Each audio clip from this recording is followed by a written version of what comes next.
April 28న హిస్టరీలో ఏం జరిగిందో చూద్దాం రండి. దానికి ముందు వీడియోని లైక్ చేసి ఛానల్ని సపోర్ట్ చేయండి. Workers memorial day. ఈ మెమోరియల్ డేలో ఎవరైతే వర్క్లో చనిపోయి ఇంజురీస్ అవి డిసేబుల్ అయి ఉన్నారో వాళ్ళ కోసం చేస్తారు. ఈ డేలో మెయిన్గా వాళ్ళకి వర్క్ మీద వాళ్ళ హెల్త్ అండ్ సేఫ్టీ మీద ప్రికాషన్స్తో వాళ్ళని అవేర్నెస్ చేస్తారు. ఫస్ట్గా ఈ డేని కెనడా కంట్రీ 1984లో స్టార్ట్ చేసింది. తర్వాత ఇంటర్నేషనల్ లేబర్ ఆర్గనైజేషన్ 2001లో డిక్లేర్ చేసి 2002 ఏప్రిల్ 28 నుంచి స్టార్ట్ చేసింది. ఈ డేలో వర్కర్స్ అందరూ గ్యాదర్ అయ్యి చనిపోయిన వాళ్ళకి ఎంటీ షూస్ పెట్టి వాళ్ళకి నివాళి అర్పిస్తారు.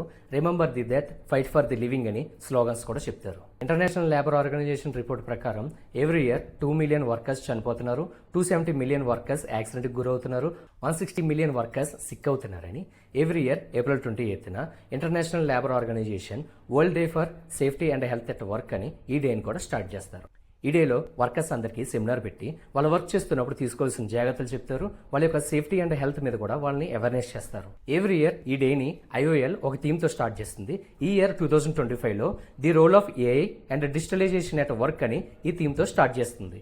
రిమైనింగ్ స్క్రీన్ పైన కనబడుతున్నాయి ఏప్రిల్ 28 జరిగిన హిస్టారికల్ ఈవెంట్స్. నా ఎక్స్ప్లెనేషన్ కనుక నచ్చితే వీడియోకి లైక్ చేయండి, ఛానల్ని ఫాలో చేయండి.